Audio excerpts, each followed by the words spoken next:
ಕ್ರಿಸ್ತನನ್ನು ಪ್ರತಿಫಲಿಸುವಂತೆ ನಿಮ್ಮ ಆತ್ಮಗಳನ್ನು ವಾಕ್ಯದಲ್ಲಿ ಬಲಪಡಿಸುವ ಅನುದಿನದ ಧ್ಯಾನ.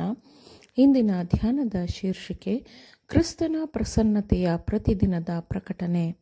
ಈ ದಿನದ ದೇವರ ವಾಕ್ಯ, ನೀತಿವಂತರ ಮಾರ್ಗವು ಮಧ್ಯಾಹ್ನದವರೆಗೂ ಹೆಚ್ಚುತ್ತಾ ಬರುವ ಬೆಳಗಿನ ಬೆಳಕಿನಂತಿದೆ. ಜ್ಞಾನೋಕ್ತಿಗಳು 4ನೇ ಅಧ್ಯಾಯ 18ನೇ ವಚನ.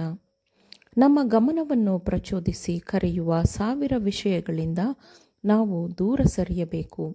ಸಮಯವನ್ನು ವ್ಯರ್ಥ ಮಾಡುವ ಅಥವಾ ಕಬಳಿಸುವ ಮತ್ತು ವಿಚಾರಣೆಯನ್ನು ಹುಟ್ಟುಹಾಕುವ ವಿಷಯಗಳಿವೆ, ಆದರೆ ಅದರ ಅಂತ್ಯವು ಏನೂ ಇಲ್ಲದಂತೆ ಇರುತ್ತದೆ.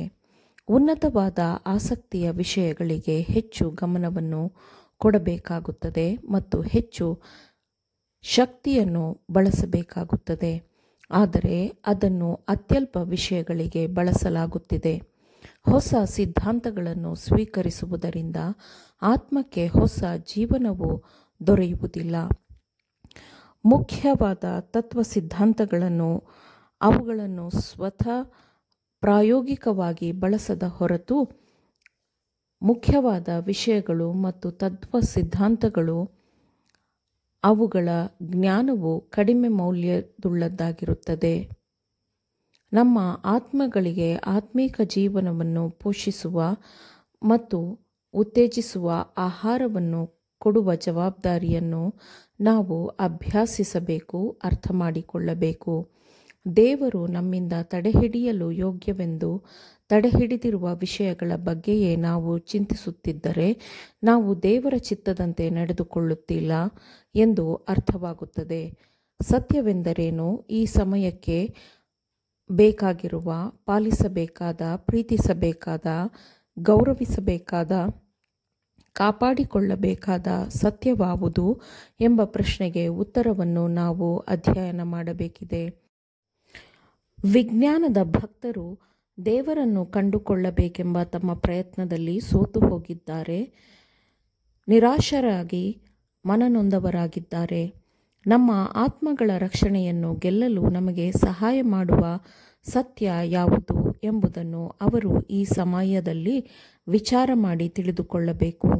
ನಮ್ಮ ಹೃದಯದಲ್ಲಿ ದೇವರು ಮಾಡಲು ಅನುಮತಿಸಬೇಕೆಂದು ದೇವರು ಬಹಳ ಹಿಂದಿನಿಂದಲೂ ಕೇಳಿಕೊಳ್ಳುತ್ತಿರುವ ವಿಶೇಷ ಕೆಲಸವು ಹೃದಯದಲ್ಲಿ ನಡೆದಿದೆ ಎಂಬುದಾಗಿ ಕ್ರಿಸ್ತನು ದೇವರನ್ನು ತನ್ನ ಶಿಷ್ಯರಿಗೆ ಪ್ರಕಟಪಡಿಸಿದನು. ಬರೀ ಸಿದ್ಧಾಂತದ ಮೇಲೆ ಹೆಚ್ಚು ಗಮನ ಹರಿಸುವ ಮೂಲಕ ರಕ್ಷಕನ ಮಾದರಿಯ ಜೀವಂತ ಬಲವನ್ನು ಕಳೆದುಕೊಂಡಿರುವ ಅನೇಕ ಜನರಿದ್ದಾರೆ. ವಿನಮ್ರನು, ಸ್ವಾರ್ಥ ನಿರಾಕರಣೆಯನ್ನು ಪಾಲಿಸುವ ರಕ್ಷಕನು ಕೆಲಸಗಾರನು ಎಂಬ ಸತ್ಯವನ್ನೇ ಅವರು ಮರೆತಿದ್ದಾರೆ. ಅವರಿಗೆ ಅವಶ್ಯವಿರುವುದೆಂದರೆ ಅವರು ಯೇಸುವನ್ನು ನೋಡುವುದೇ ಆಗಿದೆ. ಅನುದಿನವೂ ನಮಗೆ ಕ್ರಿಸ್ತನ ಪ್ರಸನ್ನತೆಯ ಹೊಸ ಪ್ರಕಟಣೆಯಾಗಬೇಕಿದೆ. ನಾವು ಆತನ ಸ್ವಾರ್ಥತ್ಯಾಗ ಮತ್ತು ಆತನ ಬಲಿದಾನವನ್ನು ಹೆಚ್ಚು ಹತ್ತಿರದಿಂದ, ಹೆಚ್ಚು ಶ್ರದ್ಧೆಯಿಂದ ಹಿಂಬಾಲಿಸಬೇಕು. ಕ್ರಿಸ್ತನೊಂದಿಗೆ ಶಿಲುಬೆಗೆ ಹಾಕಿಸಿಕೊಂಡವನಾಗಿದ್ದೇನೆ, ಇನ್ನು ಜೀವಿಸುವವನು ನಾನಲ್ಲ, ಕ್ರಿಸ್ತನು ನನ್ನಲ್ಲಿ ಜೀವಿಸುತ್ತಾನೆ ಎಂದು ಪೌಲನು ಬರೆಯುವಾಗ ಅವನ ಅನುಭವವು ಏನಾಗಿತ್ತೋ ಆ ಅನುಭವವು ಇಂದು ನಮ್ಮದಾಗಬೇಕಿದೆ. ದೇವರ ಮತ್ತು ಯೇಸು ಕ್ರಿಸ್ತನ ಗುಣಸ್ವಭಾವದ ಜ್ಞಾನವು ಭೂಮಿಯ ಮೇಲೆ ಅಥವಾ ಪರಲೋಕದಲ್ಲಿ ಗೌರವಿಸಲ್ಪಡುವ ಎಲ್ಲದಕ್ಕಿಂತಲೂ ಉನ್ನತವಾಗಿದೆ. ಇದು ಮಾತ್ರವೇ ಅತ್ಯುನ್ನತವಾದ ಶಿಕ್ಷಣವಾಗಿದೆ. ಇದು ಪರಲೋಕ ನಗರದ ದ್ವಾರಗಳನ್ನು ತೆರೆಯುವ ಕೀಲಿಯಾಗಿದೆ. ಕ್ರಿಸ್ತನನ್ನು ಹಿಂಬಾಲಿಸುವ, ಧರಿಸಿಕೊಳ್ಳುವ ಪ್ರತಿಯೊಬ್ಬರೂ ಈ ಜ್ಞಾನವನ್ನು ಹೊಂದಿರುವುದು ದೇವರ ಉದ್ದೇಶವಾಗಿದೆ. ಪ್ರತಿಯೊಂದು ಬೆಳಕಿನ ಕಿರಣವನ್ನು ನಿಧಿಯಾಗಿ ಇರಿಸಿಕೊಳ್ಳಿರಿ. ದೇವರ ಕಡೆಗಿರುವ ಆತ್ಮದ ಪ್ರತಿಯೊಂದು ಆಸೆಯನ್ನು ಕಾಪಾಡಿಕೊಳ್ಳಿರಿ. ಆತ್ಮಿಕ ಆಲೋಚನೆಗಳು ಮತ್ತು ಪರಿಶುದ್ಧವಾದ ಸಂಪರ್ಕದ ಅಭ್ಯಾಸವನ್ನು ನಿಮಗೆ ನೀವೇ ನೀಡಿಕೊಳ್ಳಿರಿ. ನಮ್ಮ ಪಾಪಗಳ ಬಗ್ಗೆ ಪಶ್ಚಾತ್ತಾಪಪಟ್ಟು ಅವುಗಳನ್ನು ಒಪ್ಪಿಕೊಂಡು ಕ್ಷಮೆಯನ್ನು ಹೊಂದಿದ ನಂತರ ಪರಿಪೂರ್ಣವಾದ ಸುವಾರ್ಥ ನಂಬಿಕೆಯು ಮಧ್ಯಾಹ್ನದವರೆಗೂ ಹೆಚ್ಚುತ್ತಾ ಬರುವ ಬೆಳಕಿನಂತೆ ಪರಿಪೂರ್ಣವಾಗುವವರೆಗೂ ಕ್ರಿಸ್ತನ ಬಗ್ಗೆ ಕಲಿಯುವುದನ್ನು ಮುಂದುವರಿಸಬೇಕು. ಆಮೇನ್. ದೇವರ ವಾಕ್ಯಗಳನ್ನು ಶ್ರದ್ಧೆಯಿಂದ ಆಲಿಸುವವರು ಮಾತ್ರವೇ ಆಗಿರದೆ ಪಾಲಿಸುವವರೂ ಆಗಬೇಕೆಂದು ನಿಮ್ಮನ್ನು ಉತ್ತೇಜಿಸುತ್ತೇನೆ.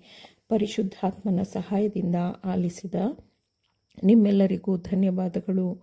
ಮತ್ತೆ ದೈನಂದಿನ ಧ್ಯಾನಕ್ಕಾಗಿ ನಾಳೆ ಸಂಧಿಸೋಣ. ಆಮೇನ್.